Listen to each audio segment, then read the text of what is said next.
And we are live. Hello to all my guys, gals, and non-binary pals of the audio and video land out there. And welcome to another episode of Neon Memories, a light-hearted RPG actual play podcast.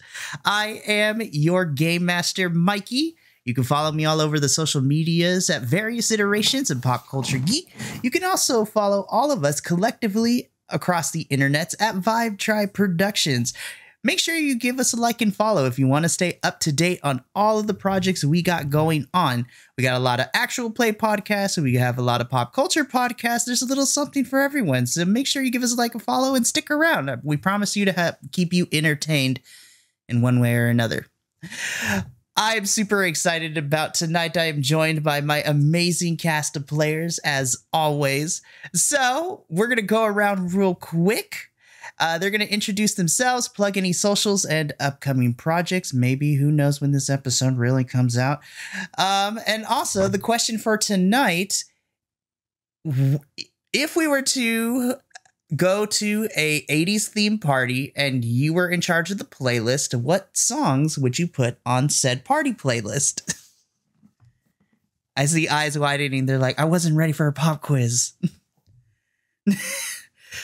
I think this is going to be a lot of fun.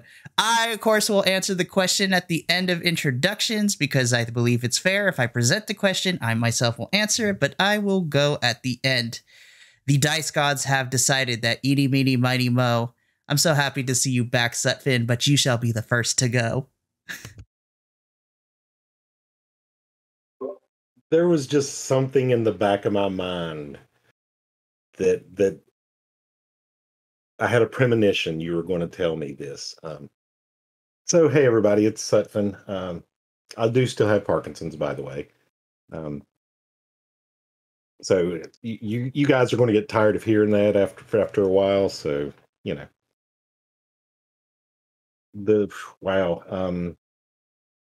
and I just completely blanked. Oh, that's it. Musical choice. So for me, I would think you can't go wrong with, and you might hate me for saying this, Huey Lewis and the News. I mean, yeah, there's a lot of others out there and whatnot, but that kind of like 84 to 87, I kind of remember, I listened to those albums quite a bit. I love that. I really, really do. That's awesome. All right. Next to give their introduction is going to be Damon. Uh-oh, you caught me off guard. Hi, everyone. This is Damon, our Theater Cup 7-9 here on the Vibe Tribe. You can find me on this podcast and also in A Walk Among Gods. Let's see. I am a co-host of a podcast called Cubs Out Loud. We are a podcast of indeterminate length where we talk about anything and everything, particularly in the bear culture. But if you wish to follow me, you can find me as DMA Gamer 79 on Twitter. And you can find me at Theater Cup 7 on most like Facebook and what have you. So in regards to 80s theme party song, wow. The first one that came to my head is the one I'm going to use, and that is Let's Hear It for the Boys by Denise Williams. Like, I think that's a fun, like, poppy, gets everyone dancing kind of song. So, yeah. I love it. Next to give their introduction to everyone is going to be Connor. Hi, that's me. Hi, I'm Connor. I will be playing Eric Colmana tonight. You can also find me here on the Vibe Tribe in A Walk Among Gods, as well as Dustveil, playing various characters. As a child firmly planted in the 90s, I only can go off of tales from before I was born. But my top song would definitely be the Adam Sandler version of You Spin Me Right Round from The Wedding Singer, because that was my introduction to a lot of the 80s music and themes. So there you go. That's my choice, and I'm so sorry for it. Yes. I love it so much. That's awesome, Connor. I really, really love it. Alrighty. Next up is going to be Adolfo. Saludos, programas, and welcome. I am Adolfo, the nerdy Puerto Rican. Here, season 2 of the Vibe Tribe. You can catch me doing the podcast thing over with the Divergence, and then over with the Biconics. In the game play thing, you can catch me over in Brave New World and Academy, and in the Academy.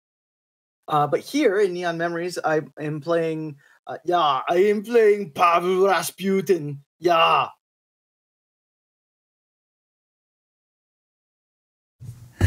I think we made Mikael fall out of his chair.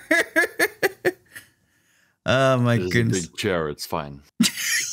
Oh, and music. I would have to say anything off of not the Wham! Make It Big album. They were all bangers. Oh my goodness. This is going to be, I'm so excited. This is going to be a lot of fun. And of course, last but certainly not least, you love him, you know him. He's returning from season 1, all the way from halfway across the world. Our local, I guess, Swedish friend. It would be Mikael. Good evening. Hello, I am Mikael. According to the Americans. You may know me as Dungaree Mike. Please don't follow me on Twitter if you value your timeline. You can find me playing the Game Master over at The Hunt for Glory, our intrepid Death Watch role-playing game, as well as on Tavern Tales and this show. I am a Swedish wrestler. I am playing tonight the All-American Harold Seeger, also known as Oldie. And my 80s song that would be playing at a party would be Don't Fear the Reaper by Blue Oyster Cult. I looked it up and it came out in 1976. And that would be entirely within the parameters set by Mikey. See you out there. I really, really love that choice. That's such a classic. I love it. Oh my goodness. It's the first song in my playlist because it's very, very good. Yes, I don't disagree. All right. And as mentioned at the beginning of introductions, I will answer the question myself. So, I am a child of the 90s, but thankfully I had cultured parents that introduced me to all sorts of music dating back from the early 1920s all the way up to present day, at least at that time. I would have to say if I found myself at an 80s, if I had to pick an 80s song for the playlist, she's been a big staple in rotation in this household. I would put Nasty by Janet Jackson as like a great song to put on. Janet Jackson's repertoire is very, very good. I enjoy me some Miss Janet Jackson. It's so great. Oh my goodness. Well, that wraps up introductions. So before we jump into a recap, I am going to put out a disclaimer for, well, all subsequent episodes after this. This Neon Memories is what I call a game with a Y in between it. This podcast is going to be heavily featuring all different types of the spectrum of the rainbow, the LGBTQIA plus community, as well as other social and issues that kind of come surrounding that. All of our players represent different aspects of the community, ranging from gay to allies to bisexual people on this podcast to polyamorous to all other sorts of things on here.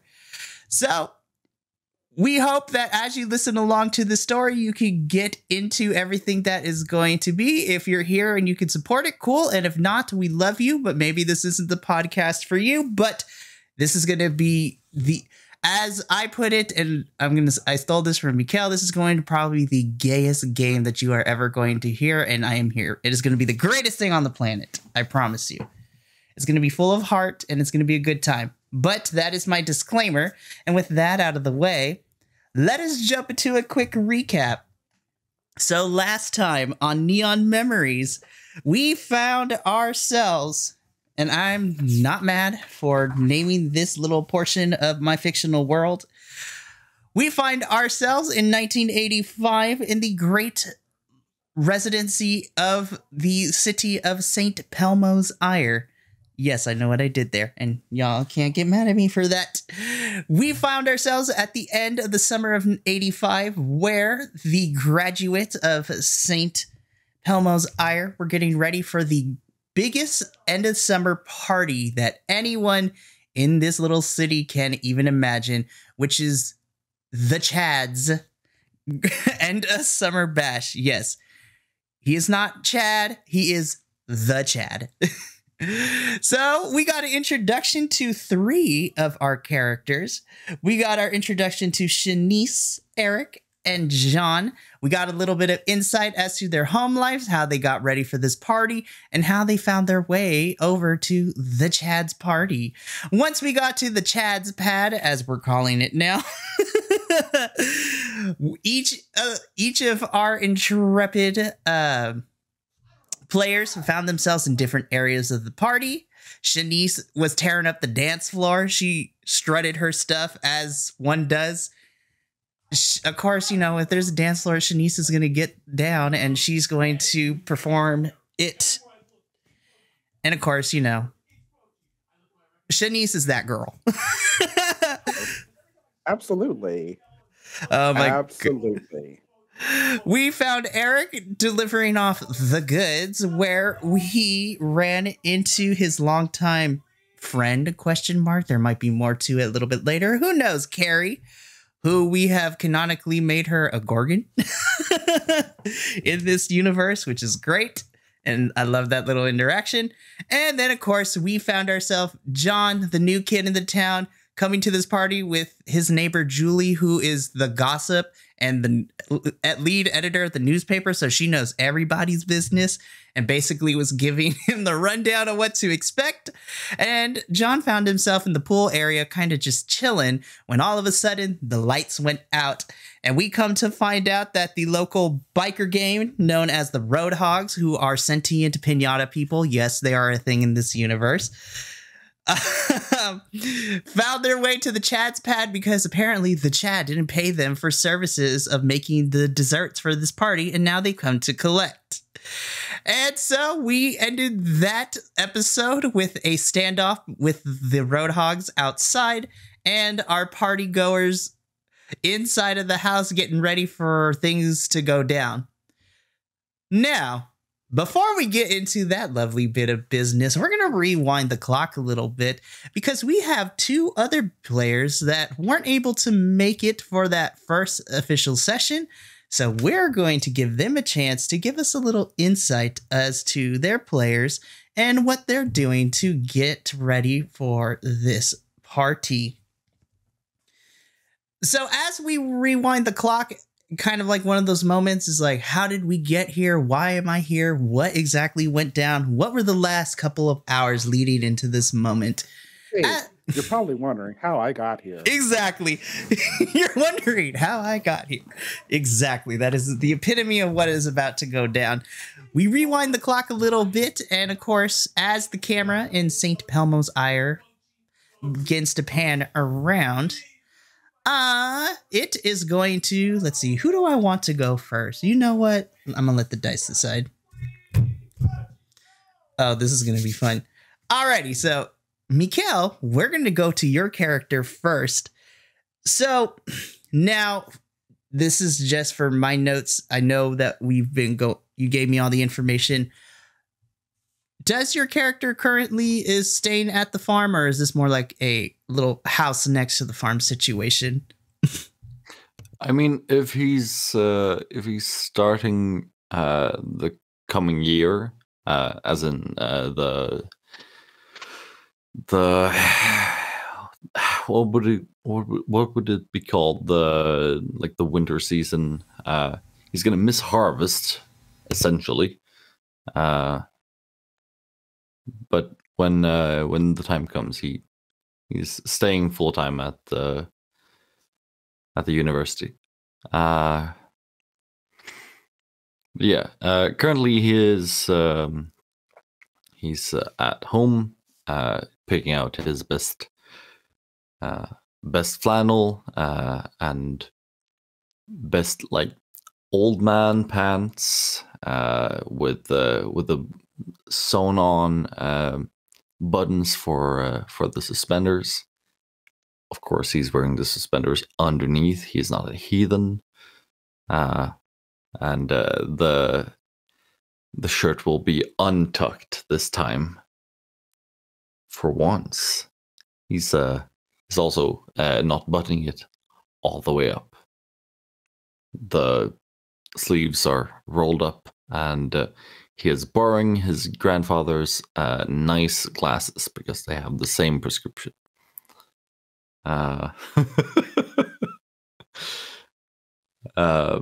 Beside that, Oldie is a broad-shouldered young man.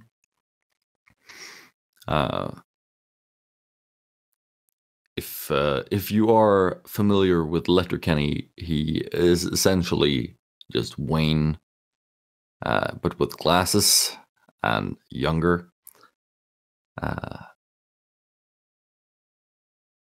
But yeah, less prone to violence and more about that farm life for now. He intends on going over to his neighbor's house to make sure that his ride to the party is ready and actually going, unless something comes up.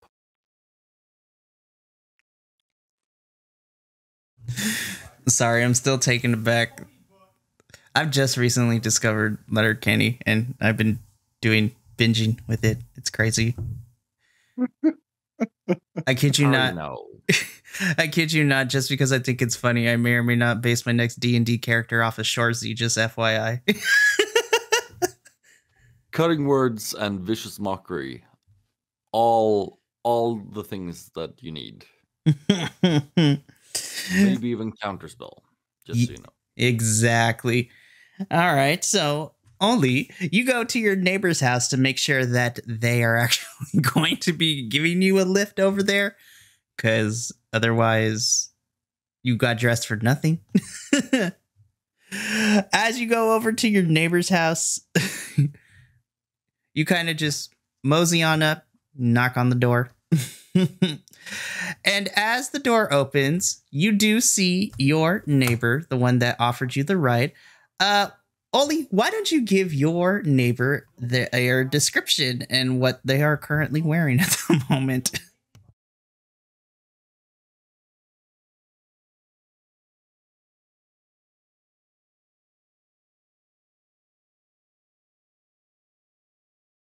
Is that me? No, no. I'm not. No, I'm not. Okay. No, we're not there yet. Or maybe nah. That would be hilarious. I was actually expecting the corn-fed big Austrian to be the neighbor, but you know, that you know what? We're canonically making it this so we're gonna retcon this. Only as you open up the door, of course, as always, you're used to this at this point. You see a large statue of a young, strapping lad opening the door. Adolfo, why don't you give us an introduction to your character and describe what exactly Oldie's staring at this door? So actually, the one that opens the door is Pavel's father, Artem, right?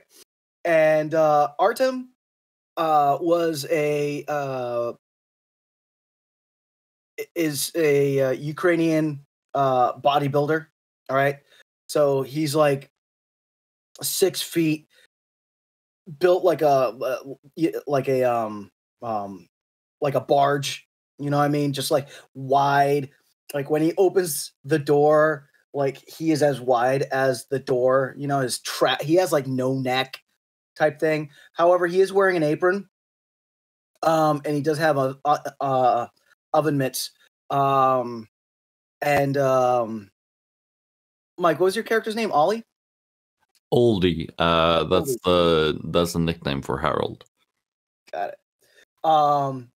So Artem would would see Oldie and would be like, "Oh, Oldie, come in," and in the house, just like wafting in the air is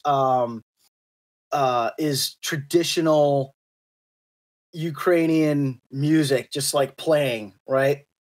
And the house does look like it's something.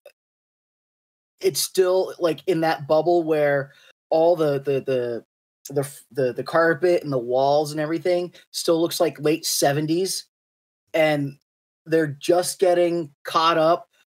So like you have a Sears from the 1985 Sears collection, right? But like there's still like a reclining chair that's still from like late 70s. You know what I mean? And the smell of beets and borscht fills all these nostrils.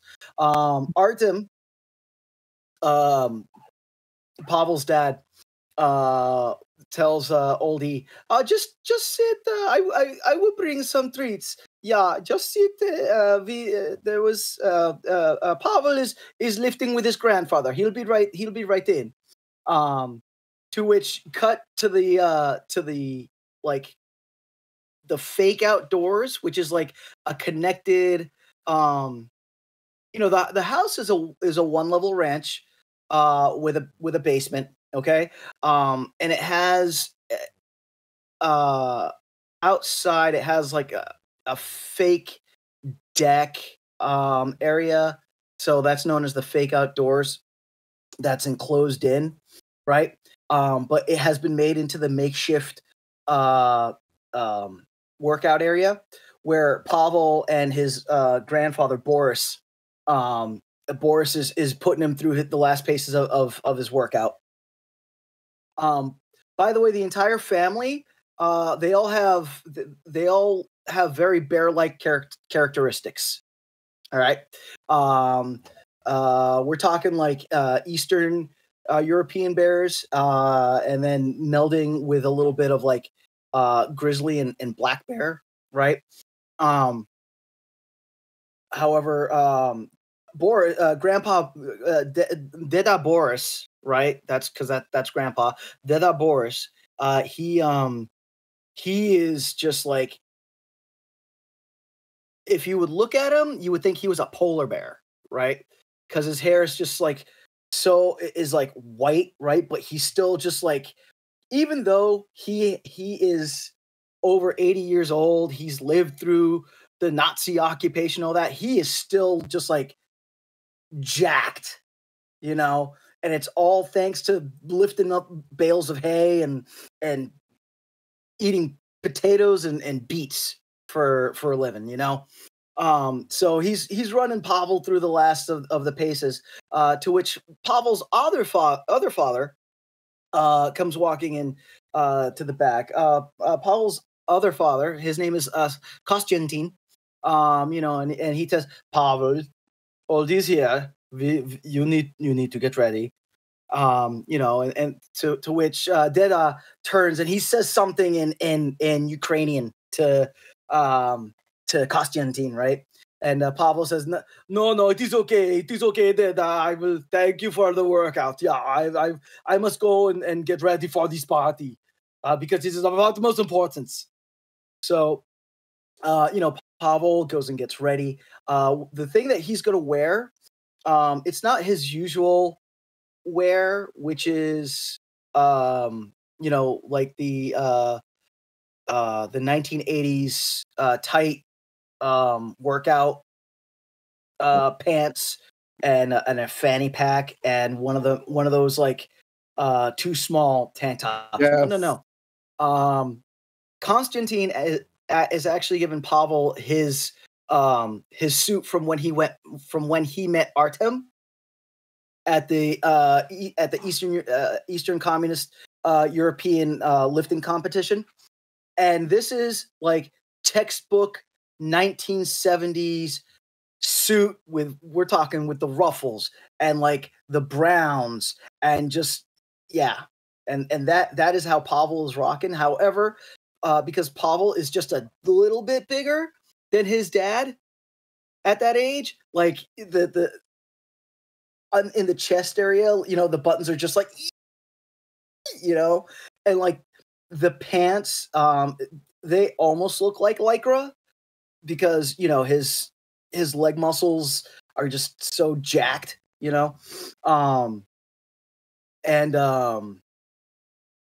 so he gets dressed real quick. Meanwhile, Artem will bring Oldie a tray of oh man, what are they're the little they're the pastries that have like the jam in them.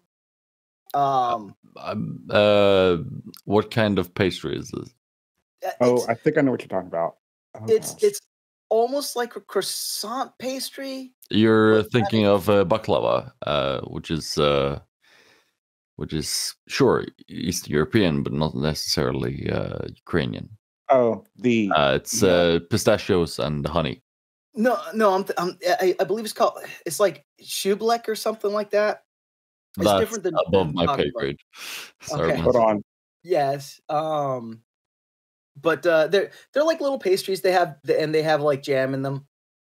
I forgot what they're called. Artem brings you a plate and he's like, "Please eat it," and then after a few moments, Pavol will come walking in with Constantine will come walking in, and he'll give Artem a big hug, and Constantine will be like, "Boys, we must take picture first. Take picture first, yeah." So and so they do that like really that thing that the parents do where they want to take the picture of everyone that's going to the party type thing. I mean, since you don't have any stairs in your home except for the cellar stairs and the porch, where do we take this picture? That's what I want to know.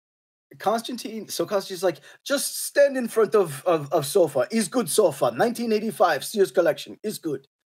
Good backdrop. So Pavol, he makes his way over. And he stands next to you, and Constantine, he takes the acting all dad like, gets the picture, and he's taking the picture. Artem is sitting there, and he's just like doting over the whole scene. And then after a few minutes, you hear a honk from the front, and Constantine and Artem, they stand up like, "Oh, that dude, there is Miria, Pavel's mother. Yeah, it is time for you, the two of you to go." So Pavel's like, "Yeah, Oldie, are you ready to go?" I was born ready. Yeah, okay, we will go then. Yeah. So they turn out and start to go, but Artem's like, no, Pavel, you must remember, you must bring something for party. And he goes back and he comes out with this little chafing dish, and the chafing dish has borscht in it, right? And he gives it to Pavol, and Pavel's just like, "Yeah, thank you, Dada," and he gives Artem a kiss and Constantine a kiss, and Boris appears in the doorway and he yells something in Ukrainian, right? To which Pavel's like, "Yeah, Dada, I will, yeah." So so they walk outside, and in a sports car is Pavel's biological mother, Maria, who back in the day was a championship gymnast. But now, since they've escaped the Eastern Communist Bloc. She's kind of like leaned heavy into that whole 1980s like corporate power woman thing, you know. Please tell me she's wearing a pantsuit. She's wearing a pantsuit. She's totally driving a Porsche, which she made from her own money, you know, and she's like, man, you know, and she's wearing like the sunglasses, you know, and she rolls the window down. It's like, okay, boys, get on in. So you know, Pavol will open the door and because you know it's a Porsche and Porsches are only 2 doors. He'll open the door and put the seat down so that Oldie can get into the back. Oldie being a 6'1" farm boy, being the smaller of the two. So he gets it, yeah. So he gets it, and of course, because it's the Porsche, you know, the back is small, but the front's small too. You know, the only reason Maria could fit into it is because she was a gymnast. You know, so she's like, we're talking like Nadia Comaneci. You know, she's like short and like, you know, small, but like, you know, I'm picturing Oldie being like folded over almost twice and just sitting across the entire back seat. Yes, because he does not fit. No, it's not at all. If this were a farm truck or a tractor, he would be fine. Right. Yep. And Pavel's very much in the same boat. So he puts the seat back, right? And he starts getting in and he's like, you know, he's like, no, why can't you get the station wagon? And Mary's like, oh, station wagons are not for me. No. You know, and so like when Pavol gets in, his knees are like up to his chin and he's like holding the chafing dish like that, you know. And Maria peels out and they tear off to the party. I was not ready.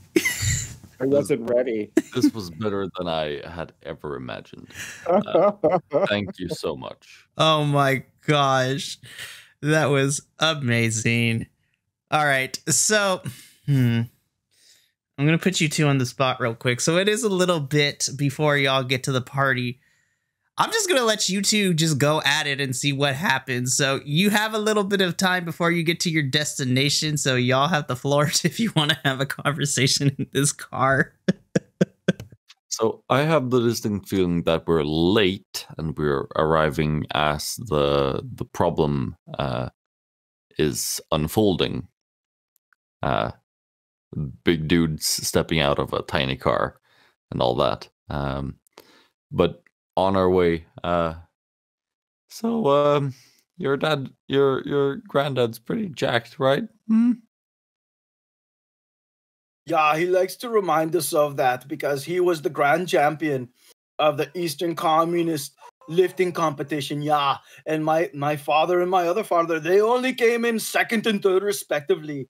But Dada, no, he was the champion 5 years going. Yeah. And this was after the Nazis had been driven from Russia. Yeah. Oh, yeah, that's great. My grandpa talks about those days all as well. You know, they served in at the same front but different ends. You know. That would make sense because I am from there and you are from here and our families are from complete different sides. Yeah. Well, you know, that's his life, man. One day you're driving a tractor, the second day you're driving a tank. That's life. And a third day you're storming Normandy. I don't know how he did that, but you know, he likes to tell us. You know, sometimes some of the stories that Dada tells me, I think he fabricates them, yeah. Yeah, I have the distinct feeling that's the same with my grandpa. I mean, ever since he couldn't get up on the tractor, his stories have gotten more extravagant. Does your grandpa does he hit you with the when I used to go to school, I had to hike 10 miles uphill both ways in waist deep snow. No, my grandpa just hits me, you know. Oh, yeah. Yeah, Well, he's part of that generation. But hopefully he doesn't do that anymore. Would be unfair. yeah, You know, Dad likes to hit me with his words. Yeah. I mean, verbal abuse is better than physical, I guess. But you know, I have this distinct feeling that sometime in the future I have to sit down with someone, you know, probably a German like philosopher type, just talk about my feelings. Funny you should mention that. There is the local psychiatrist / therapist. His name is Dr. Freud for some reason. I don't have any time for that, man. Gotta get the corn in and the surface of tractor, and you know. But for now, we'll do it the way that men do it, and we will take our feelings and we will crush them, and we will crush them into a little ball, and then put them down in deep, and put them into a bigger box, and then make that box go away. Yeah. I mean, sure, man. Whatever you feel like. But I'm here for you if you want to talk about it. Dito. That's great, man. Yeah. I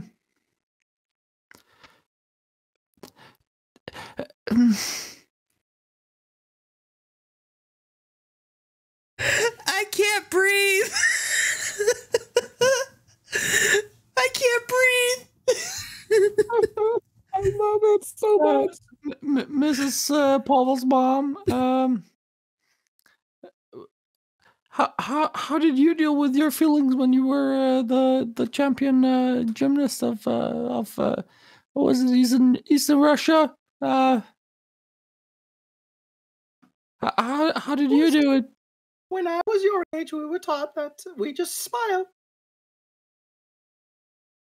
That sounds counterproductive. But now I just crush my corporate enemies. Oh, that's more along the lines of Reagan. Yeah, I get that. Also, is Reagan even the president in this time? I am unsure because I am not an American and also a communist. Yeah, I mean, in the real timeline, yeah, totally. Reagan was the president during this time. Yeah, I think so. Well, because like it's set in 1985. So hold up. You know what? Let me fact check this real quick. No worries, I already got you. As I mentioned, I'm president from 1981 to 1989. Yep. So Reagan is definitely president at this point. Yeah, we are in the depths of Reaganomics right now. Ooh, yeah. Yay. Well, I know where this campaign's going. Oh no! All the way to the White House, baby. Hold up, let me put that down for maybe later. Y'all go on a field. Y'all go on in a field trip.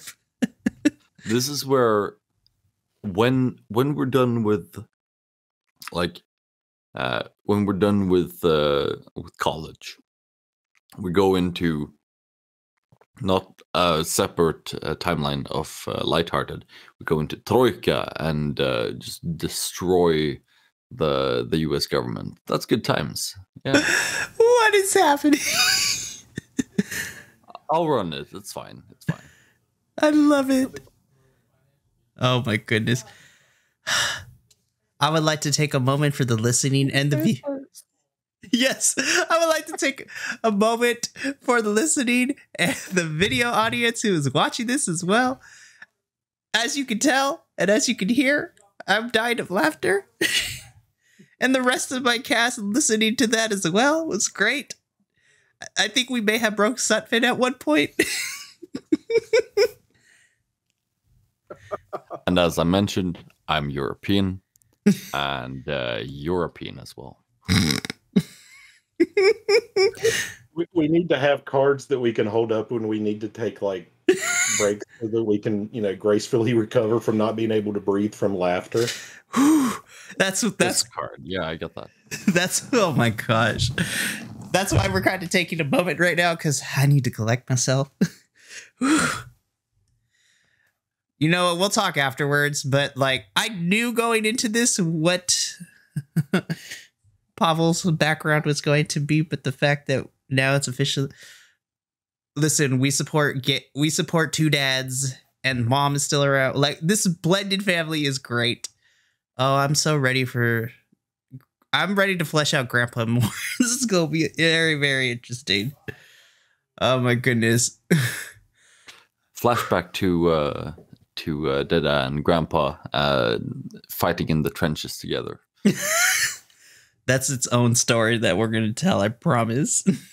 Yeah, the weird war setting of Genesis or something. It'll be good. Yeah, that'll be the Patreon content.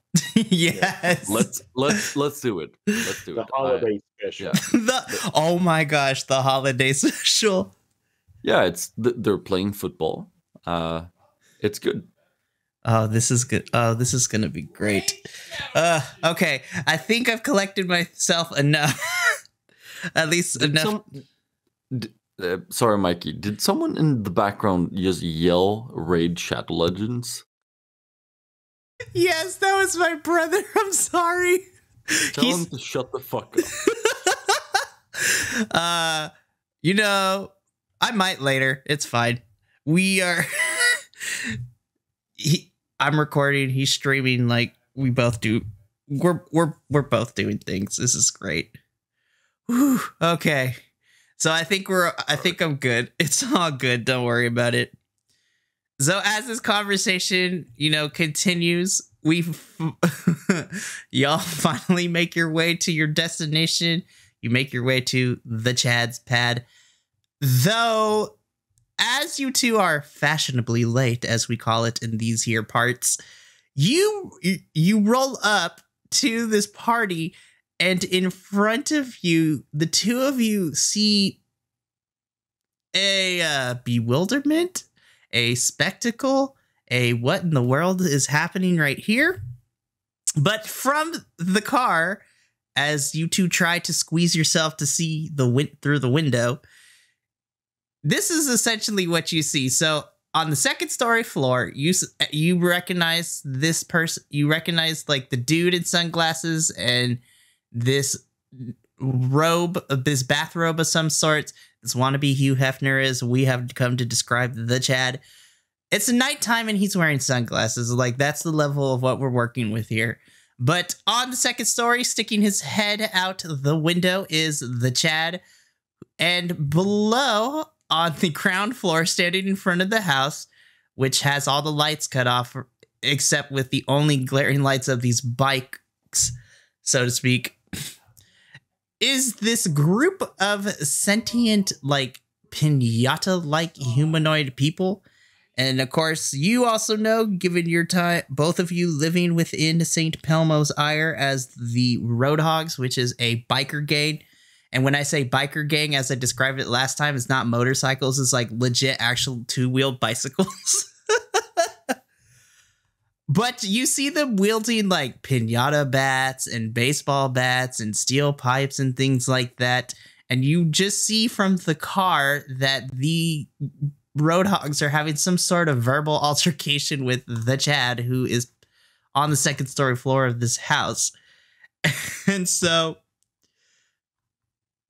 I just think for sheer comedic effect, Pavol, your mom kind of just like, oh, okay, have fun, boys. It kind of just like promptly like gets you out of the car and just speeds off. It's like, meow. Oh, totally, because she has jazzercise class to get to. So oh yeah, she has her jazzercise class. So, that is too real. I was waiting for jazzercise to come up. I was absolutely waiting for jazzercise. This is amazing. So yeah, so the two of you promptly get out of the car. Pavol, your mom, like speeds off to jazzercise. Now, to kind of give you a more follow me with the imagination, if you will. So you have the Roadhogs, you have the Chad up on the second floor, and you guys are about, I want to say like 10, like us on the sidewalk across the street from this spectacle. So obviously, if you cross the street, you're at the Chad's pad. but you two are just watching all this go down. So, yeah. So what would you like to do? Hey, Pavol, if I help you with your suit jacket, how about you take the 10 on the left and I take the 10 on the right, all right?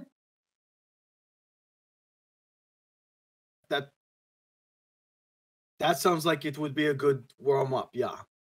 All right. I accept these terms. Let us break them. Yeah, put your arms around your back, please. I'll. But wait, hold on 1 second, right? And he's like, Pavel's sitting there, and he like, have you ever seen the old Disney cartoon with the bear that like, he's it's the bear, and he's like, he loses his honey or something like that, and when he loses his honey, he runs around going like,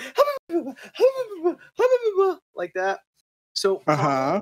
I know what you're talking about. Hold up. Right. So Pavol kind of looks like that because he's got this tray of borscht, and like it was given to him by Artem, by his dad, and he can't just like, so it's like, where do I put this, Oldie? I don't know what to do. What do I this is very stressful. What do I do? I mean, we're gonna put your jacket down somewhere as well. How about that electrical box over there? Oh, okay. Well, then that is where I will put this down. Yeah. That's a good choice, man. So Pavol, he goes and he gingerly puts the tray down, and then he stands up.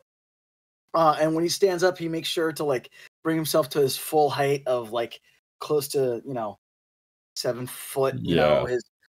With his bare ears and like in true like Eastern Communist bloc, like it's almost as if you could hear like the Ukrainian national anthem wafting on the wind type thing.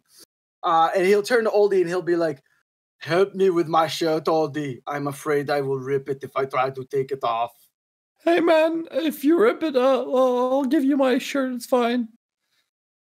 It is not you I fear. It is my father. He said not to get this shirt dirty. Oh, sure, man. I'll get it. I'll get it. Yeah. Oh dear God. So with Oldie's help,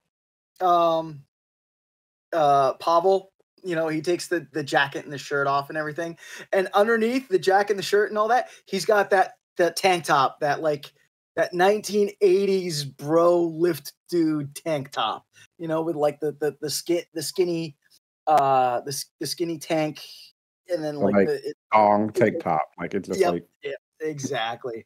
So question, is it gray with the hammer and sickle on it, or is it blue and yellow in accordance with Ukrainian flag? It is blue and yellow, but neon blue and neon yellow. Nice. Good choice. So it's not just Ukraine. It's like Ukraine. 80s Ukraine. 80s Ukraine. So Pavol then just looks to Oldie. He's like, "Lead the way. Let us talk to these persons." And and Oldie just unbuttons his shirt sleeves and rolls them up a little bit, like hikes them up. I wasn't going to talk to them. I was going to get them to, go on, get. And I don't know. Do we roll for initiative? Okay, so this is gold. This is already my favorite game so far, not gonna lie. Don't tell my other games that, but they're great too. But this, I mean, I'm in at least one of them. So. That is also true. Okay, so just for some clarification on my end, Pavol and Oldie, you two are looking to have a talk, by which I mean you're about to throw down. Okay. So, since you two weren't here for the explanation, So I'm definitely going to have you roll to see how successful you are with at least starting the initial conflict, because then we're going to jump back into the house, because I got plans for my other folks that are currently in the house as well. So in Lighthearted, the way that you roll dice in this game is obviously, depending on the roll that I'm going to have you do, I'm going to pick one of the 6 traits to roll. In this case, obviously, because you're about to throw down, this is going to be a bod roll. Now, you're going to take whatever dice you assign to your bod. You're going to roll that. But what makes Lighthearted interesting is you're also going to roll your your emotion die as well. So granted, I was caught up too much into the hilarity of these two characters to explain that before, but at the beginning of each scene, as this game calls it, every character will get a chance to kind of shift their emotional state going into it. So when you shift your emotional state, whatever your character's emotional state is currently, that will be given a D8. And then on either side of the emotional spectrum, those next 2 colors on the left and the right will get a D6, and anything after that is a D4. So just like the actual human emotional spectrum and the variety of ranges that we feel, whatever emotional state your character is feeling at that moment will be the dice that you use accordingly. So for the sake of it, we'll say that since you two are raring to go, we'll say that both of you, if you choose to, that your emotional state right now is on the orange side of being aggressive and vigilant at the moment. So your orange emotion will get the D8. And then for the rest of the scene, all the other emotions on the opposite ends will go D6, and then the rest are D4. So when you roll with that emotion, you'll be using those dice until we get to the next scene, in which everyone will get to shift however their character is feeling in response to what is happening. So in this case, you guys are going to roll me bod, and you're going to roll that with your orange die as well. So your orange emotional state. This is going to be great. A total of 2 dice. Mm-hmm. With 1d8 being our current emotional state. Mm-hmm. Orange. Yep. And our respective bottom die. Correct. All right. 1d8 and 1d6 for me. Sweet. So you just roll those, and then, depending on your total, we'll determine what kind of possible outcome you can get. All right. I have my roll here if you are ready to receive. All right. So, Oldie, what did you end up getting? On my d6, that is my bod, I got a 3. And on my d8, that is my orange stat, or my orange emotional state, that is a 3 as well. So for a total of 6, which is going to give you, well, okay, so here's the beautiful thing. So with the 6, this will count as a success, but there's going to be some minor, there's going to be success, but with some consequences. Alrighty. As combat should be. Yes. Alrighty. And then, Pavol, what did you get? So for my bod die, which is a D8, because Pavol is a corn-fed athlete jock, I got a 7. And then emotion dice, I got a 7.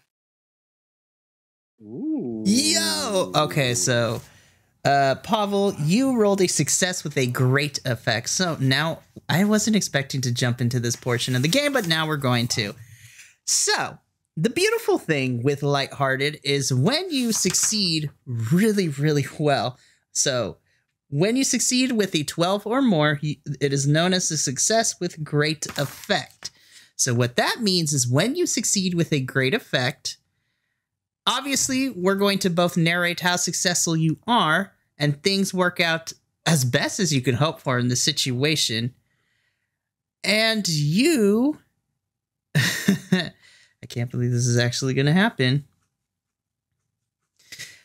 You also get to figure out, as we work on this narratively, you kind of created an effect as to what you can do. So, for example, with in the event of a great effect, if nothing sticks out to you of how successful you are to kind of turn the tides in your favor in any situation, whether it be a fight, a conversation, your final exams, which might be happening, you know, at some point in this campaign, narratively, you are able to figure out how things go into your favor for the best part. So we'll work on that together. But if nothing sticks out, the 4 things that you can also do is if your character has any stress they can remove it from a single emotion.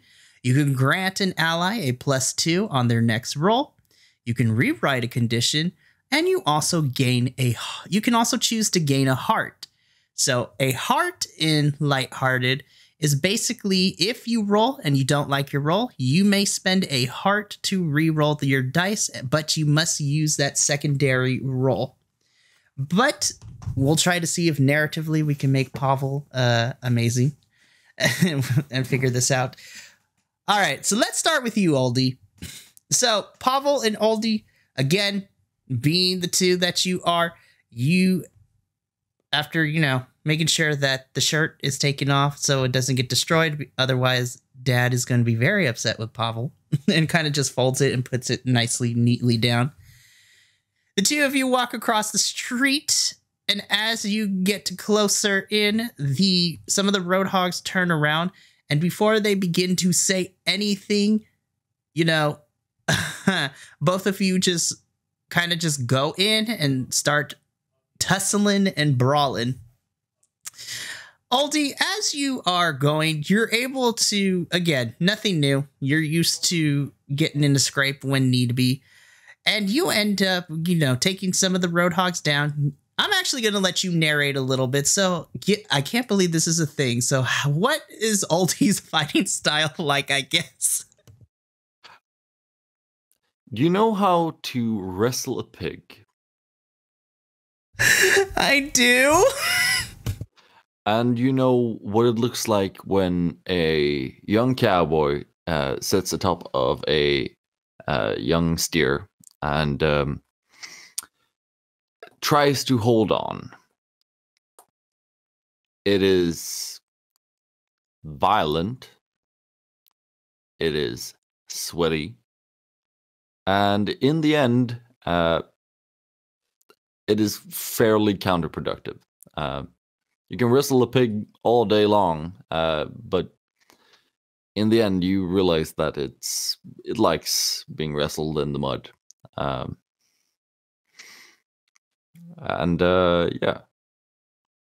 that is how it works for Oldie. Oh my jeez. but he begins the entire thing with quoting John Brown and yeah, in his holy name, go on, get, and just tosses haymakers after haymakers, because, well, in order to break a piñata, you need to swing a bat or two. Yes, you do. Oh my goodness. So I will say that you're able to get a couple shots in, but as you try to go for, I guess, your maneuver to kind of pin them to the ground, the grass is a little bit wet, so you kind of lose your footing just a tiny bit, and you accidentally roll over. So now you're laying on the ground. And before you get a chance to kind of respond, some of the roadhogs notice this, and they're like, oh, hell to no. And they come over, and they're going to kind of just... Now, for the sake of it, just because it is my game and we are in the neon-soaked 80s of this fictional world, they begin to wail on you with, like, these hammers, but every time they hit you, just imagine, like, neon, like, paint splashing, like... Just imagine, like, one of those squeaky hammers, and that's the sound that it's making as you're getting hit. And as you are getting hit with this hammer, it's just splashes of paint are coming off every time you get hit. It's like, wee, wee, wee. We're not taking ourselves seriously here, at least not in this moment. So, as this is happening, Pavol, we're going to come to you. All right. This is going to be the best thing that I could possibly do this week. Why don't you narrate to me, what does Pavol's fighting style look like? So Pavol is going to stand there at his full height, right? And his head is going to be like up, right? And he's going to be like looking down past his nose at these road pigs, piñatas, right? And there's like this moment where everything kind of freezes, and I would like to think from the house, the B-52's Private Idaho starts to play, right? To which Pavol will just be like, I must break you. And then he will start, his fighting style will look just like it's out of a cheesy 80s action movie. I'm not talking one of the good, like, I'm not talking like Predator, or I'm not talking like Die Hard or anything like that. No. I'm talking like the really cheesy 80s action movies. That is how Pavol fights. And a majority of things that he does is like tosses, right? And Pavol, like, as he's, you know, taking care of the ones on his side, if I may, he'll look over and see the dudes hitting Oldie with the things, right? And he'll grab one of the piñatas and toss them so that, you know, it does that stereotypical, like, they fly and knock the group over, to which Pavol will stand there with his chest out and be like, don't get bowled over. Are we about to get to like Mr. Freeze levels of Arnold Schwarzenegger up in here, bro? No promises. Oh no. I can't wait. Okay. So I will say, because you rolled that so well, I will say that narratively, yes, you are able to get the Roadhogs that were beating up on Oldie, and just because I love it, because this fight's going to continue, because we're about to jump back into our party goers, because y'all are going to be y'all are going to jump into this in just a tiny bit. I will say with great effect that because this fight is going to continue, I am going to grant both Pavol and Oldie, just because I love this interaction up to this point, you will get a +2 to the next roll that you get. So with this fight continuing, you each will get +2 to use in this fight. So while this is going on, the Chad from atop of the window sees you two fighting the Roadhogs, and subsequently pops into the room, and he's like, righteous. All right, let's do this. And suddenly from the wall, he kind of pulls out what looks to be just a kind of like a megaphone of some sort. But as he kind of pops back out to the window, and granted, the rest of you in the house will be able to hear this because it's like one of those comically oversized megaphones. And you just hear the like crackle of it going on. Test, is this thing on? Righteous. All right, my party goers.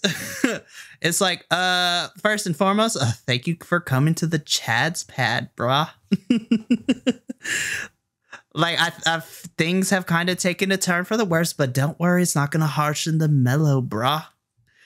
But for those of you that are still here, I kind of need your help, brah and dudettes and all non-binary folks of the spectrum.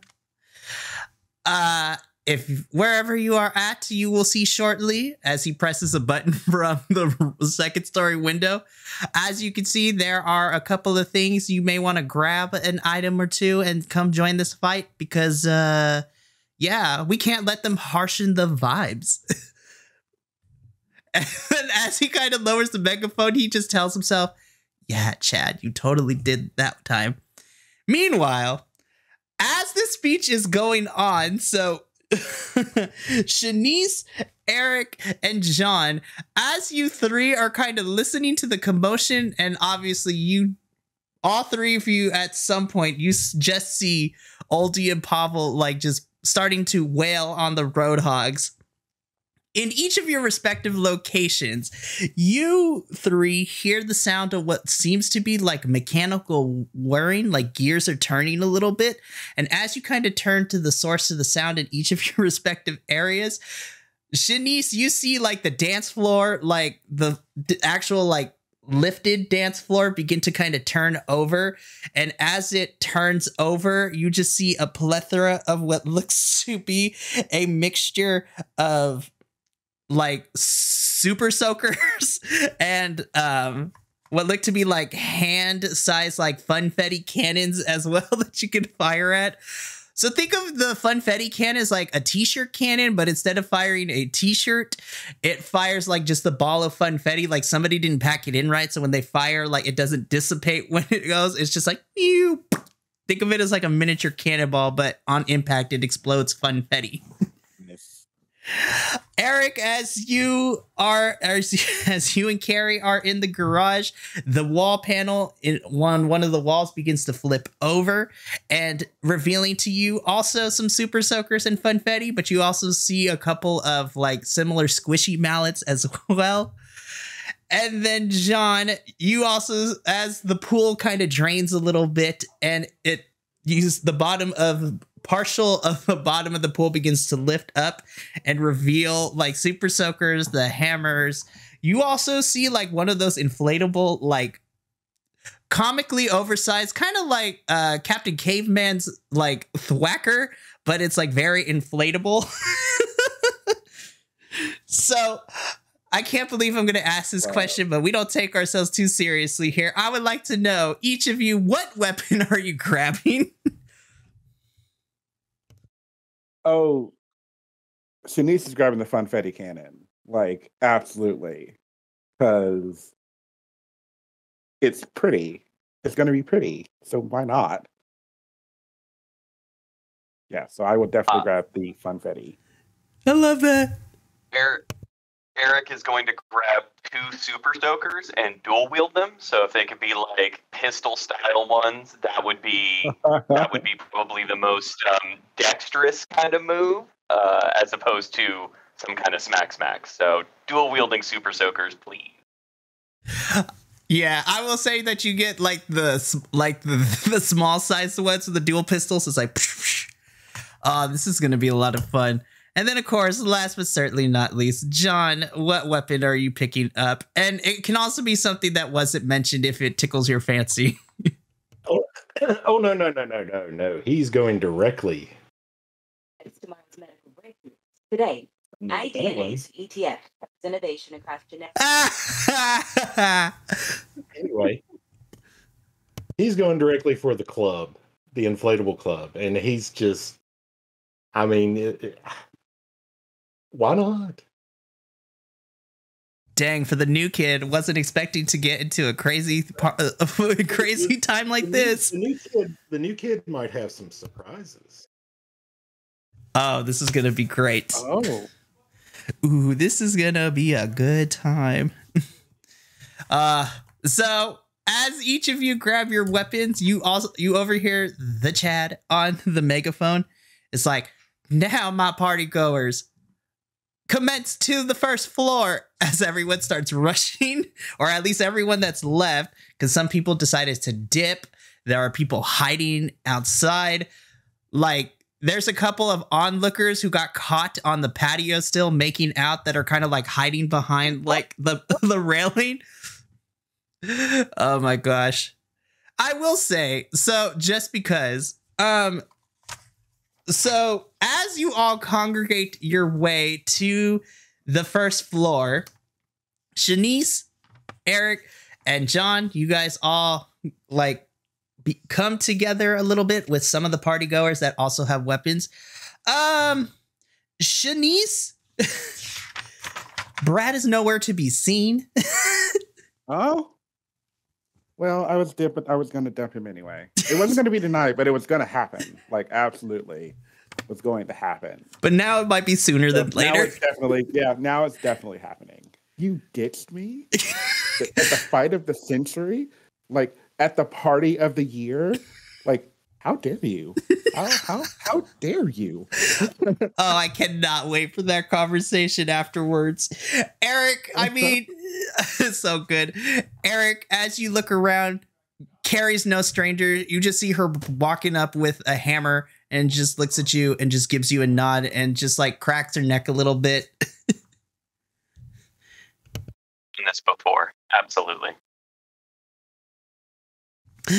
Oh my gosh. And John, as you look around, you see your neighbor, Julie, who has also kind of become your friend. You see her float in because she has her, of course, she is a fairy, so she's floating in with her fairy wings.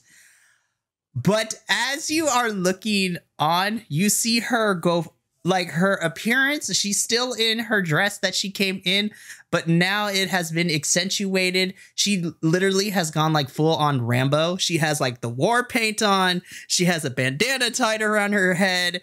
And she has like two, like not even two handheld size. She has like two of the big like super soakers that need two hands usually to hold. And she just is like, she just like starts shooting it up in the air. She's like, let's get these bitches. And she's like, yeah. Julie is that girl. Oh, John's like, I came with her. Yeah. And I will say, at the moment of Julie saying, let's get these bitches, the door opens and everyone just starts running outside. So at this moment, Oldie and Pavol, as you guys are continuing to fight the Roadhogs, you all, the Roadhogs included, you two and the Roadhogs all hear just what seems to be the faint sounds of what seemed to be a stampede of feet. And as you turn around to look at the source of where that is coming from, you just see the front door burst open as you see a bunch of party goers, some dressed in party dresses, some in like their sports outfits, some the heels came off. Oh yeah, yes, the heels came off. I'm imagining like the cheerleaders like are fighting with their heels. They're like running with them in their hand. You two also see a female fairy just like full on Rambo's like, ah, as she jumps into the fray and begins fighting with the super soakers. Okay, so this is how we're going to do this. Just because narratively this is going to be awesome, I'm going to go around. Each of you guys is going to roll your bod because you are going to fight. But I should have said this before we started. I got to remember this, but remember to use the current, your emotional state that your character is feeling in this moment. And then we'll go around and we'll narratively describe what your character is feeling, what they are doing. And then depending on how successful you are, we'll do that. So I need everybody, including Oldie and Pavol, to roll bod plus their current emotional state, as we technically have changed into a new scene. This will go down as the fight at Chad's pad. This will go in the history books. Eric's sister will hear about this later tonight. Oh, you know, yeah, is going to be very excited. Yes, and you know, Julie, as soon as this fight's over, Julie's going to definitely put this in this paper. It's going to be good. I got a 6 and a 4. So that is a 10, which is very, very good. So with the 10, that is going to give you just a straight success. So we'll come to you in a little bit. So let me write this down so I don't forget. Eric gets a 10. Alrighty, so John, what did you end up getting? 5 total. Oh, buddy. So yeah. So 5 is going to be a success with some consequences. Yeah, not as surprised as you might have thought. Oh, buddy. Hey, but at least it wasn't a failure, because that's going to be tough. Shanice, what did you end up getting? Oh, my total was only 6. I'm not very body. I mean, that's fair, but the 6 is pretty good. So that is 6 success with consequence. Alrighty. Oldie, what did we do this? How did we do this time? And remember, you have that +2 if you wish. So I rolled a 4 and a 6. Let's just make that a 12. Nice. All right. So that with the +2, the 12 is a success with great effect. This is going to be great. Success with a great effect. And last but not least, Pavol, what did you get? So I rolled a 5 for my body. Am I still rolling a D8 for my emotion die? Yep. If you are still feeling that your character right now is in the orange emotional state, then that is what you will use. Oh, yeah. So, wow. Okay, so 7, 8, 9, 10, 11, 12. 12 plus 2, 14. Dang. This is the only time my dice are going to be rolling like this. So, let's rejoice at what is happening right now. Because we all know that, oh my gosh, this is great. Alrighty. So here's how we're going to do this. So I'm going to come to each of you. I want you to kind of give me a little bit of a monologue of how your character's feeling. Either charging into the fight and getting down or in the process of fighting. And then I want you to narrate what you're doing with this weapon of your choosing. So we're going to go in the same order. So I'm actually going to ask Eric, you have your 2 super soakers. So give us an inner monologue of how he's feeling and then just narrate your your success. So Eric is definitely feeling very optimistic. This is a chance to get, which I guess is yellow, right? Yes, yellow. Yes. So he's feeling very optimistic. This is a chance to let off a lot of steam that's been building up throughout the summer. He spent a good chunk of it alone, so being around people is unusual and kind of uncomfortable. But he knows that Carrie is there with him, and them fighting together brings back a lot of old memories. This is not exactly... this still feels like not dangerous. This feels like a fun time. The stakes are definitely lower than I think they should actually be from Eric's perspective.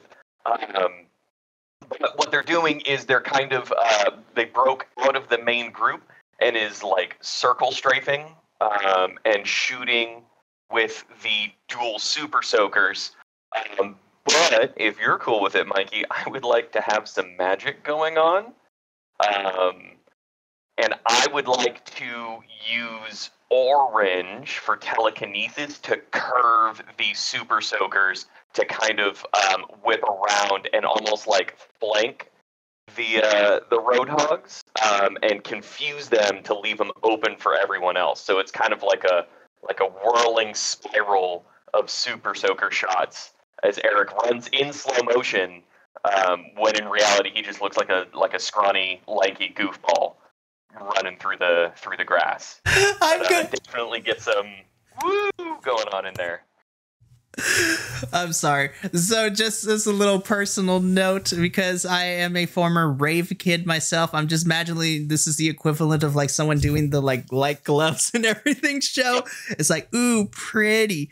As like all of a sudden like the DJ starts playing the music again, and then like the Chad puts on the lights as it's going on as well. It's, oh my gosh, absolutely. Yes.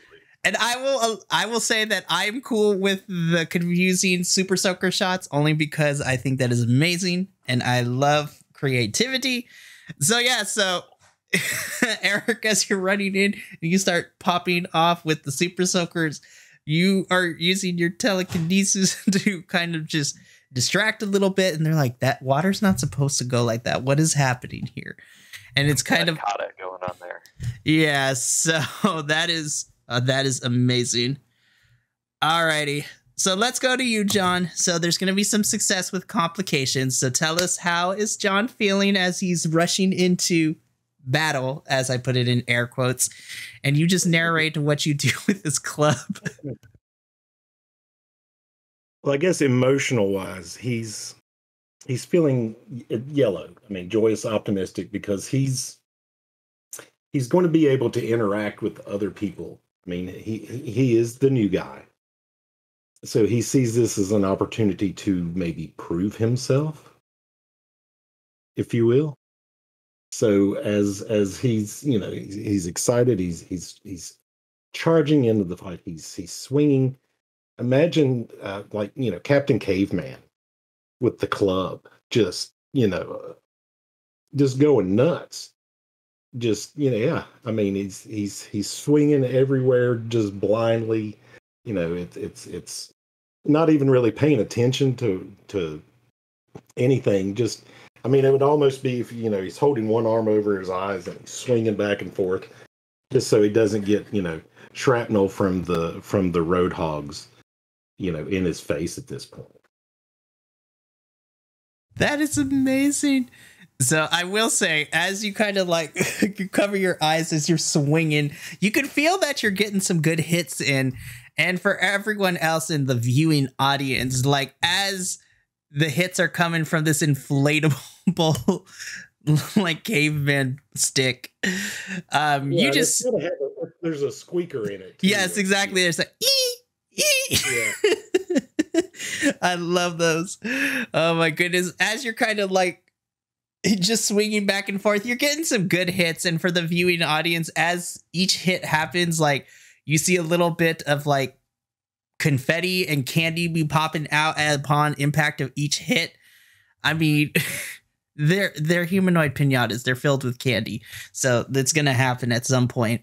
I will say, however, as you are blindly kind of swinging, the momentum kind of stops for a bit. And as you kind of like lower your eyes to see why the momentum of your swinging stop, you just see this very large, like built being of a pinata, as built as pinatas can be.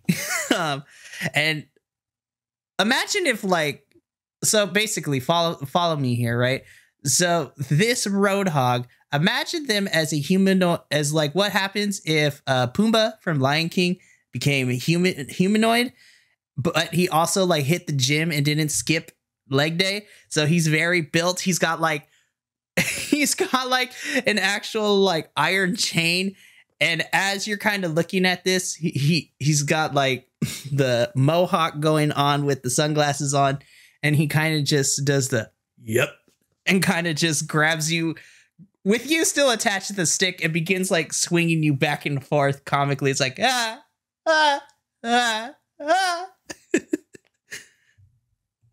Now, granted, you haven't got hurt yet.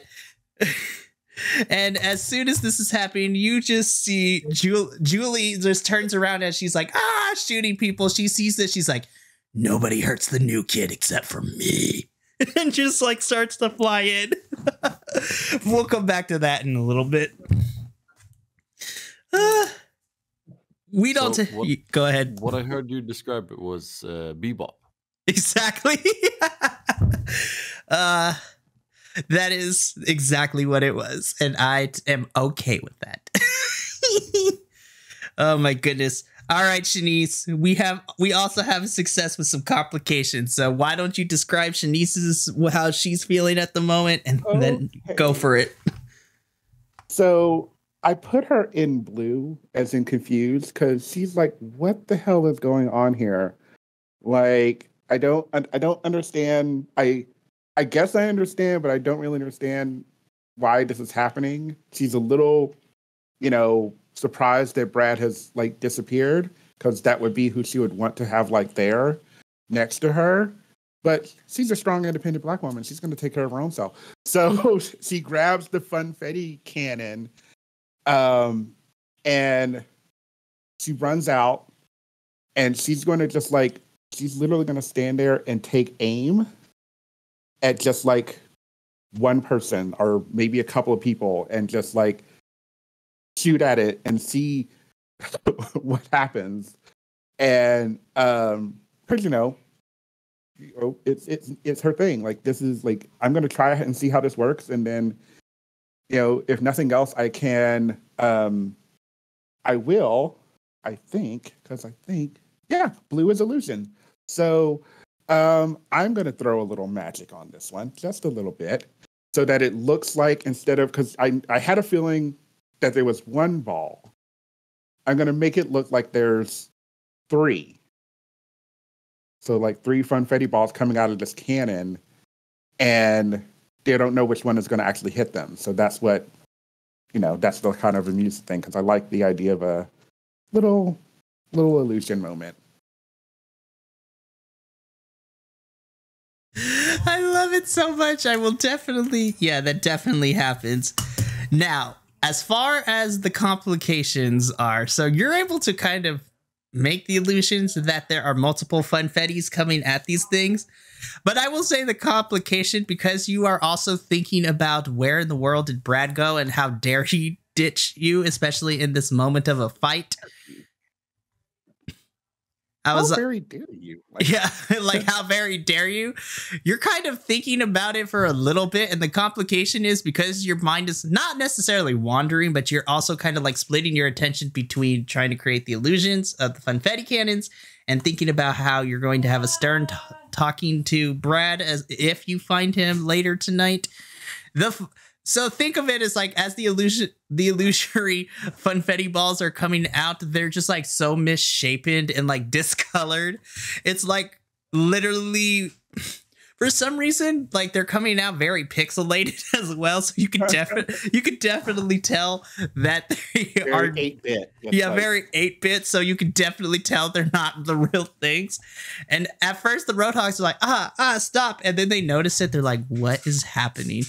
And so one of them, who has a baseball bat, like just begins to take the stance and start swatting them back and forth. And they're just flying in all these directions. And I will say that as he's doing so, then he goes into one-handed bat swings and is just like trying to slowly bat away as he's trying to get closer to the house. But you're able to kind of keep him at bay, because though there's complications, you technically succeeded. Got it.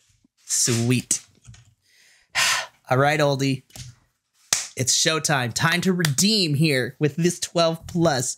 Why don't you give us the current emotional state and then just narrate how Oldie goes ham, I guess.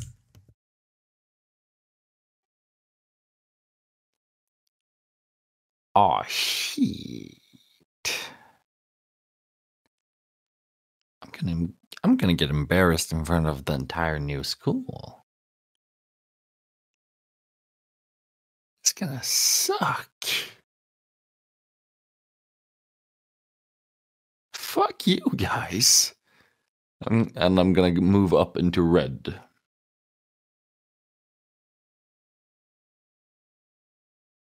Alrighty, so Game Master, quick, for those of you who are not familiar with this game, when did a character moves into the emotional state?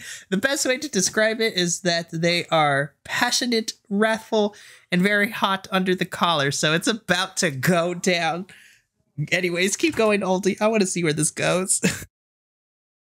And yeah, much like the hard right scene in one of the later seasons of Letterkenny, Ave Maria begins to play as Oldie just lays down the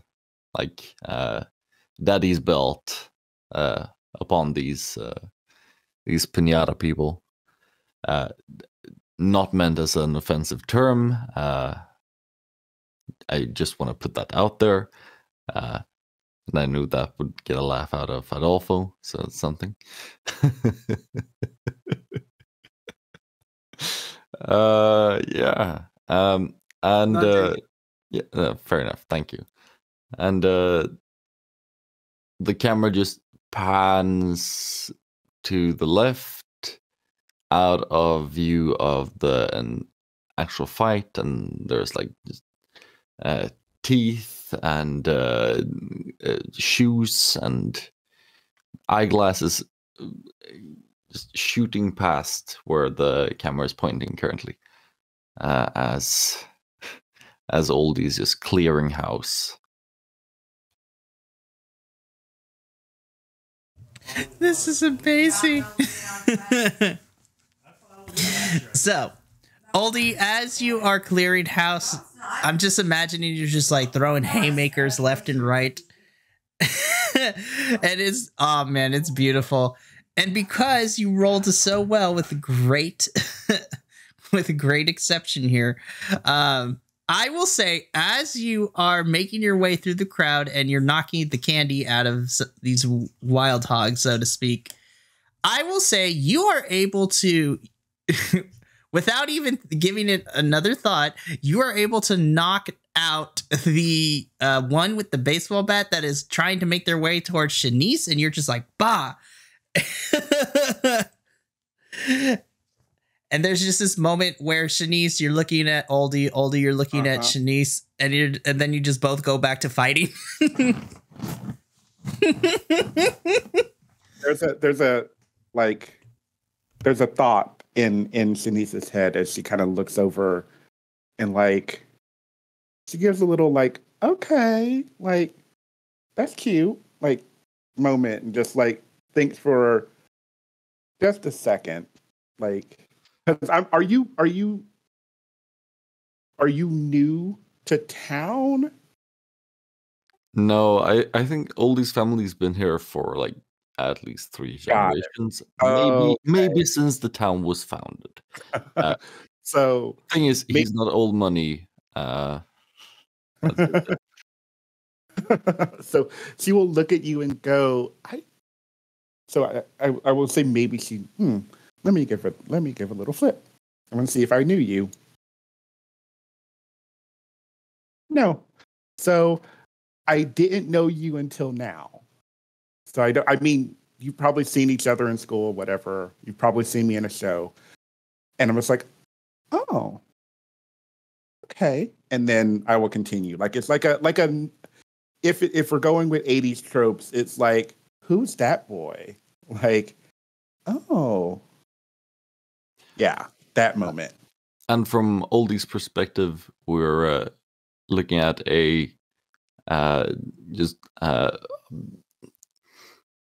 wreath of hearts around with the at last.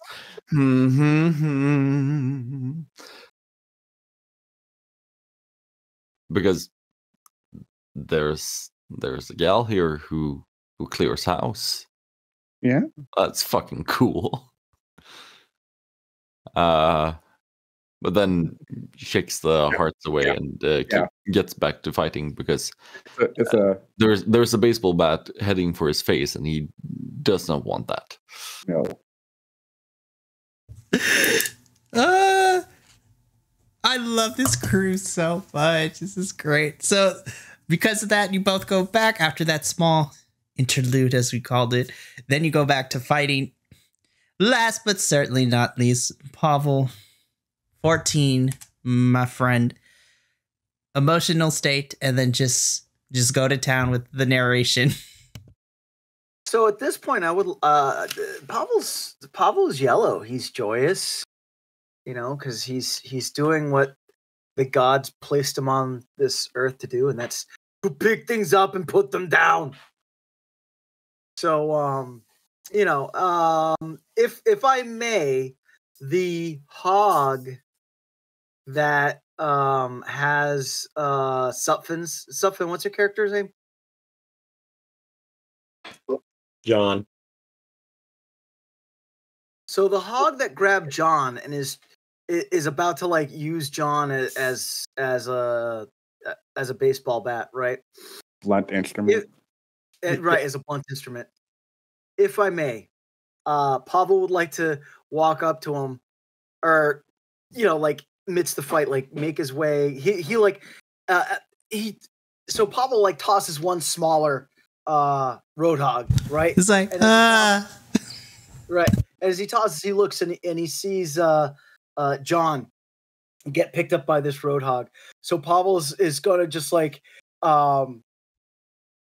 bear sprint, like cocoon towards the roadhog, and then he's going to jump up and and exclaim, "Don't hog the spotlight!"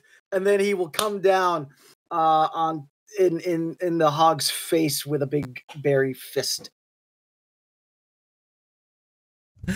Oh my gosh, that is amazing. I love it. All right, so Pavol, so as you said, so you see as you're making your way, I'm also imagining like not only just throwing people, but you're just like walking as some of the roadhogs try to get to you and you just like shove them. They're like, it's like that over, Yeah. like, And so, and like as one of them comes and tries to do it, Pavol will just like, "Give me a break," and we'll just like mush him in the face. it's like, ah, it's like not the nose. As you make your way to John, who is currently on his own free amusement ride, just like getting thrown and before. I will also say you also see this little fairy Julie as she is trying to make her way to John, but it's like comically like one of the roadhogs is just like, because of how tiny she is just comically holding one hand and her forehead is against the palm. And it's just like the comical, let me at him. And it's just like swinging the super soakers, but it's not making any traction motion. And as soon as you walk up and you're just like crazy, John, you find yourself back on the ground. It takes you a little bit to get your sense of equilibrium back after getting shaken like Pavol will extend a hand down to John, and he will look down at John and say, "Come with me if you want to party." Yes. And just for some reason, like there's this immaculate like spotlight that just appears behind Pavol that just lights up a little bit. And the chat's like, "Hey, who fired off the fireworks?"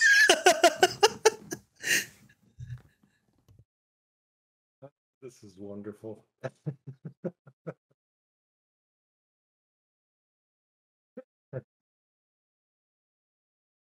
So yeah, as he looks up in Pavel's glowing halo of bareness, is just, so incredibly thankful. He's like, man, I thought I was gone there for a while. It's like, I appreciate you clearing a path for me there. No, comrade, you are not gone. You are still here, and we will do this. We will fight. We will fight. Break them together. Da. And Pavol will stand back to back with John in like total cheesy 80s action flick mode. You the soundtrack. Keep the soundtrack. Yes, I love it so much. I hear a guitar just.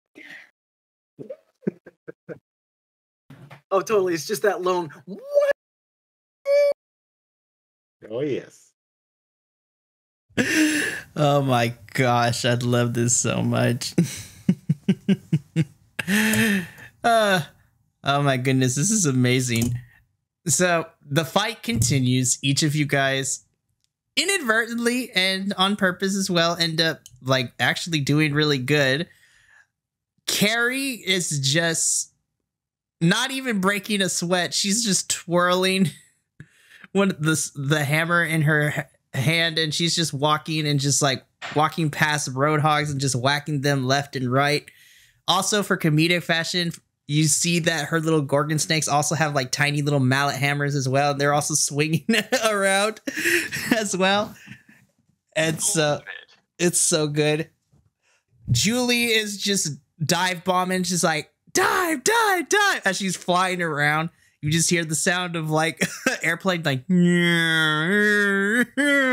as she's taking the super soakers and shooting them. The camera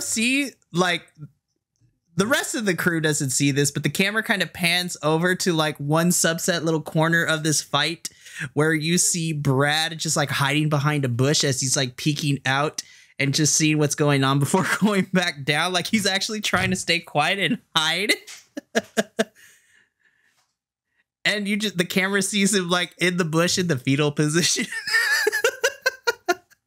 Oh gosh, do I see him? Oh no. Can I see him? You know what? I'm going, let's see if you can. I'm gonna say, if you're able to be aware of something, you know what? I'm just gonna break it a little bit. I'm gonna roll me a mental to see. It's like brain. Let me see. Mental. Okay, that's a D4. And am I also rolling seeing emotional state? Yes, since you're currently in blue, since we're in the current scene, whatever the dice is for. Well, actually, you get to choose the emotional state, but the dice don't move. Okay, so I was blue. If I was gonna look for him, we'll do blue. We'll just keep it at blue. So that's a D8.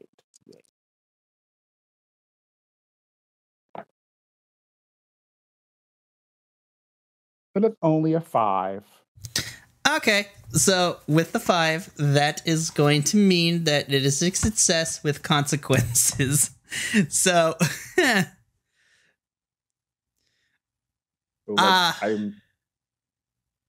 yeah. So I am like shooting this confetti cannon, and I shoot it in a direction, and it goes off.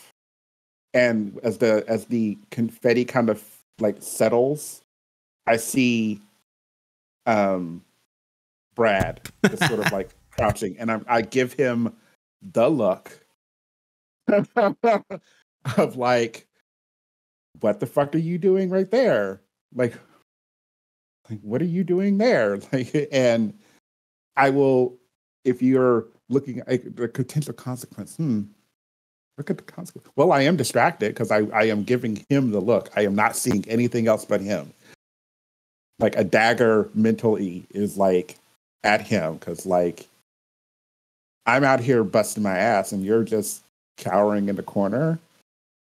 Captain of the football team? Like, what?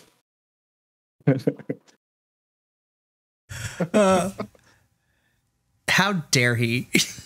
How dare you? Oh my goodness.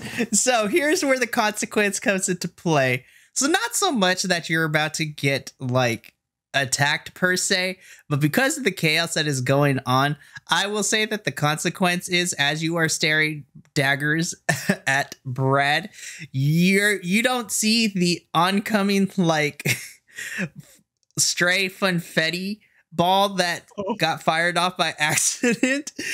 So it's not going to do any permanent damage, but the funfetti cannon just hits you in the cheek and it's like just a slow-mo. It's like,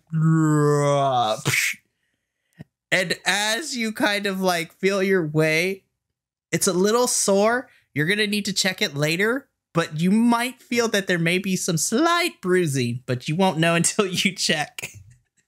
Oh no. Not my face. And for Shanice, because of the background that she has, let me tell you, Face. you feel it sore, but you're going to have to check later to see if there's any bruising. Oh my goodness. Oh, no. So at this point, at first it seems that everybody is doing well against the Roadhogs, but then suddenly you all start to see the party goers like get thrown left and right as you just see like the Roadhogs that are in this big kind of like sea of each other, so to speak. And you just see party goers being thrown into the air and you just see them part as coming through is this large statuesque kind of like humanoid elephant pinata, so to speak. So this man's is huge. He is like 7'5", just big old pinata tusks, wearing like, surprisingly, think of it as like, how do I put this? This is like a crop top, but like a biker crop top, so to speak. It's like, and he just comes walking up, is like, enough. And just like with the billowing of his voice, everyone kind of just stops. Like everyone's just like freeze frame. It's like, and it's just like, The chat, you owe us money. And if you don't come down here and fight me mano y mano, I am going to come in there and come get you. And the chat's like, bruh, not gonna happen, dude. And then kind of like, all right, you know what? Let the dice gods decide on this one. So as the chat is looking around, and he's looking at the 5 of you. Oh my gosh. Oh, this is going to be beautiful. As everyone is kind of looking at this, the chat looks around and is like, no, bruh. And in fact, I enact the party code of the throwdown. It's like you versus one of my party goers, and then we'll determine who wins. And as the chat's looking around, it's just like, I select that guy as he's pointing to you, John.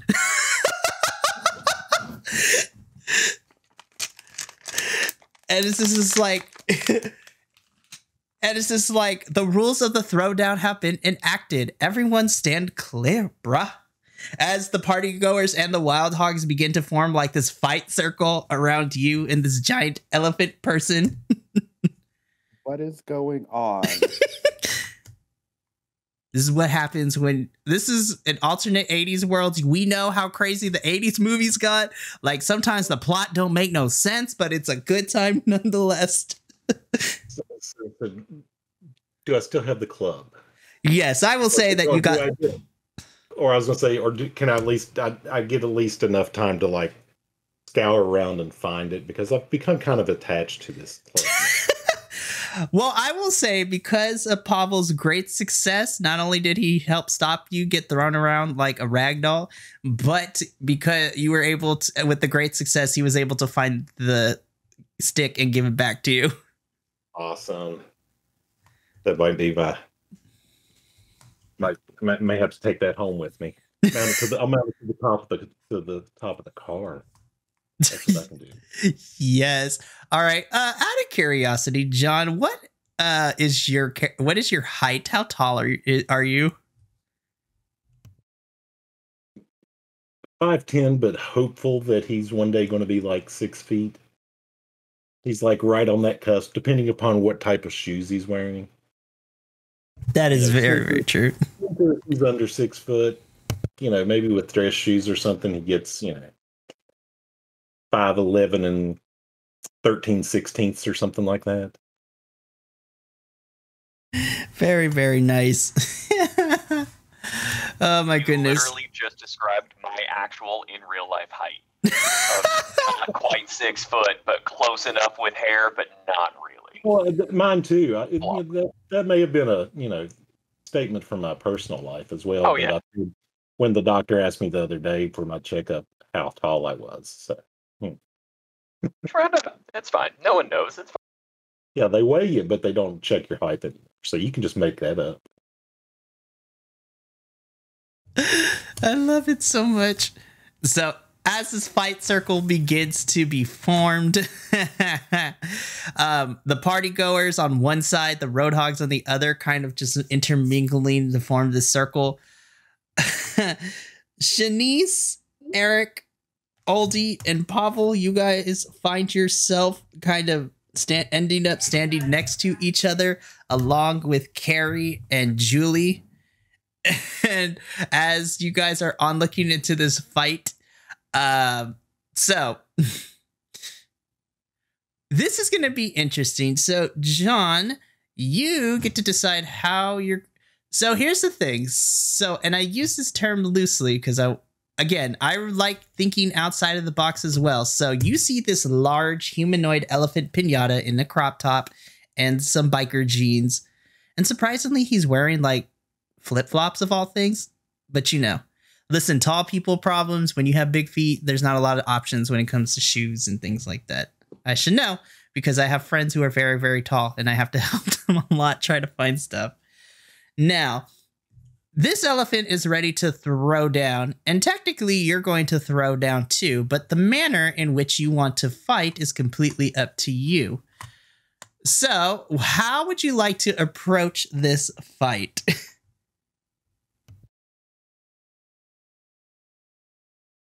Let's see. How do we want to do this? So I'm thinking. So as the new guy, right? That he's going to try and talk it up a little bit because he's he's telling everybody he was trained by an ancient swordsman from South America. Just no, random. He's not a mall ninja, is he? Please let it be a mall ninja. Oh my god. Oh, sure. Let's go with it. Let's go with it. I mean, at this point, it sounds good. Oh man, so many memories from watching so much media. Mallninja.exe has been activated.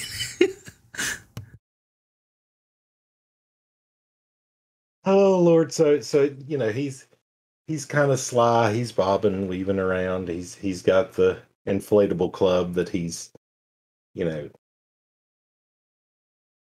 doing his very best to wield without it being awkward in the fact that he really isn't 100% sure he knows what he's doing, other than kind of saying how Daniel says, yeah, I knew karate. I watched it on TV and I read it in a book. I went to the library to learn this kind of thing. That's kind of like the true depth of his fighting abilities, other than just, rage swinging a club back and forth. So now that he's in the spotlight, so to speak, he's a little more aware of his movements, let's say. So, wow, this is trying to think of the best way to do it. I mean, ideally, if he could, tie a bandana around his head.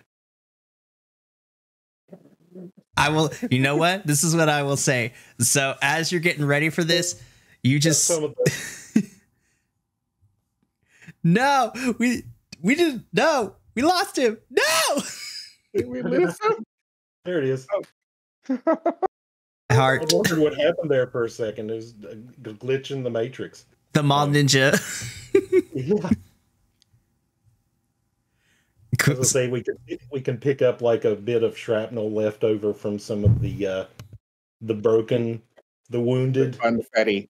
The wounded funfetti, and he takes some of the candy and he puts on some war paint under his eyes, forehead, and he's donning a strip of fetty that has just been stuck together around his head, and he kind of looks at the boss at this point and gives a little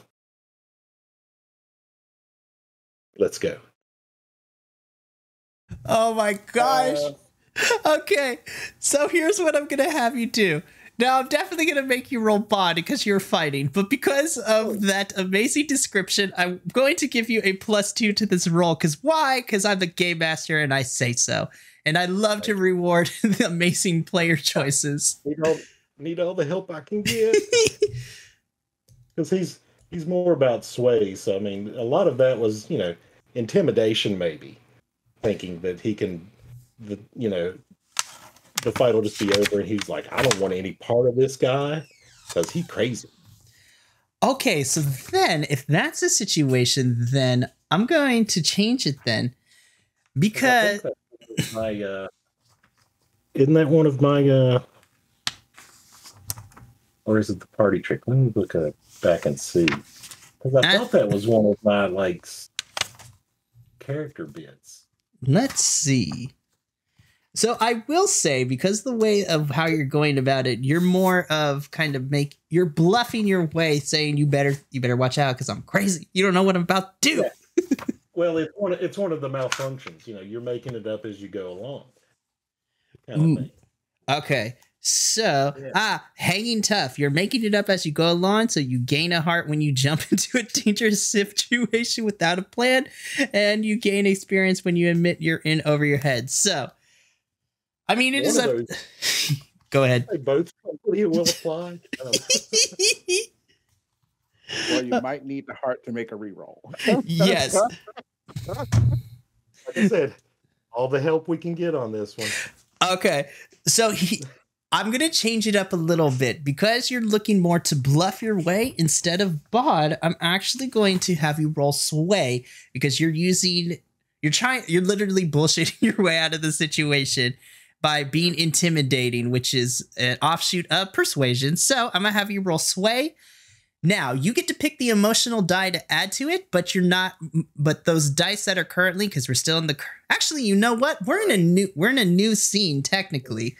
So everybody, including, Mr. Fletcher over here, you guys can shift your dice however you wish you see fit that your character's currently feeling. And that includes you, John. So you shift whatever the current emotion is for your character. And that current emotion is a D8. The emotions to the left and right are a D6, and then anything after that goes down to a D4. So I will say all of you can shift your emotional states in this scene since we are in a new scene. I know, right? Choices. Okay, so I have this idea. And if this is just let me know. So he's going to be under green. Trusting, peaceful transformation. Because he's, this is his core ability, bluffing, just making stuff up as he goes along. So yeah, this kind of calms him. I mean, it's not really peaceful that he's not wanting to fight, but more just a Zen type peaceful kind of thing. That he's everything's kind of slowing down and he's taking in all of the actions. Everybody else is moving in slow-mo and he's like very, very specifically calculating each move. So, I mean, each swing of the club to intimidate, the boss is very, very calculated. So we will go. All right, so we do 8. And you get that +2 as well. Oh yeah, thank you. So that's 6. So that's a total of 7. You can use a heart to roll one of those die again. Yes, so you may spend a heart to re-roll a die, but you must use that second roll. Dun dun dun. Well, I can't roll any lower than. So yeah, okay. So let's go with that. Make a note to myself there. Come on, be better. Ooh, that's a 6. Yeah. So what is the new grand total? The new grand total is a 12. Yes. Listen, I love failures, but in this so a 12 with a success with a great effect. So I was literally sweating during that one. Literally. All right. This is Yo Sensei speaking. So Fletcher-san, why don't you narrate this for us and tell us how are you successful with great effect? Successful with great effect. All right, so imagine, if you will, and if you've seen any mall ninja moves, it's going to be a very quick, precise strike. So just imagine one moment John's standing there just kind of looking around, and the next thing you know, he's behind the boss. And you just see he's taken the club and has just kneecapped. Because you just see shrapnel of confetti flying off from around its legs. And then the next thing you know, he leaps and just on top of the back of the head of the elephant pinata, and just a crushing blow down upon its head. And then, maybe to borrow from a more recent movie, slides down the tusk, bounces onto the ground, and then somebody, I don't know who wants to call it, they can say, that still counts as one, because we have to, because of course we were all counting, how many people or how many pinatas we were breaking during this brawl. And then he dusts himself off, and looks around. He's like, "So what's next?" Yes! I will say, for added effect, as all of you are just like jaw agape as you see this new kid who has only been here for a few short months, and kind of just pull that off. For added effect, you just see that the elephant pinata begins to sway a little bit before toppling face first into the floor like Goliath after David and Goliath. And there's just a moment of silence from both sides. Like, all of you have your jaws to the floor. Carrie and her snakes are like literally figuratively clutching pearls. Julie is just like taking pictures with her camera. And then the Chad, like literally his glasses like slowly start to slide off so you can see his eyes. And it's just like, and after a brief moment, you just hear the Chad and the party goers just erupt in this crazy applause. They're like, yeah! And like any good cheesy 80 movies, like the party goers grab you, John, and then they lift you up and start throwing you in the air a little bit. And there's a celebratory victory carry walk off kind of thing to whatever the third song on the soundtrack for this movie was. That is so accurate.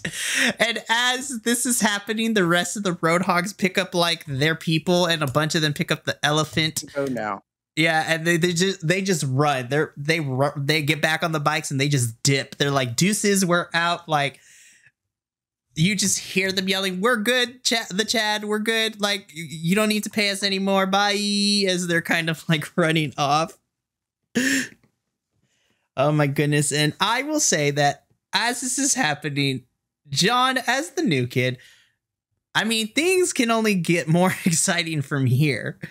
You just left your way successfully out of a fight, and you were able to take down a massive opponent, and the rest of you probably weren't expecting to get into an altercation at the party of the summer. But boy, howdy, is this a summer memory that you guys are going to remember for a long time.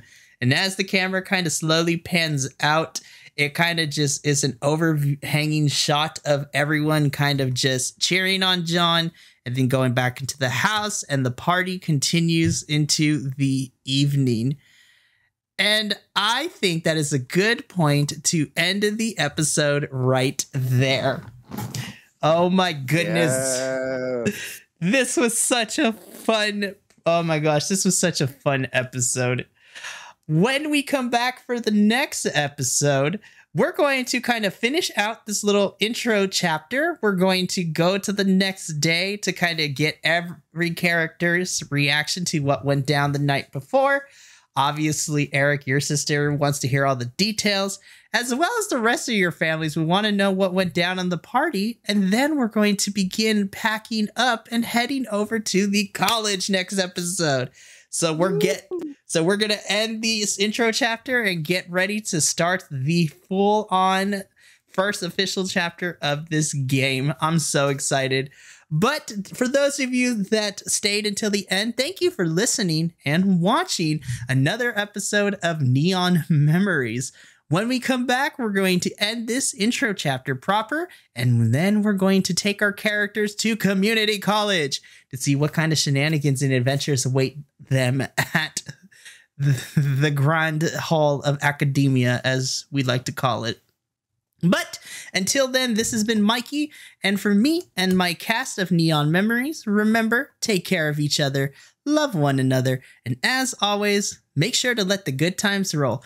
We'll see you next episode, but until then, ta-ta for now. See you later. Don't forget to use protection. Oh my gosh.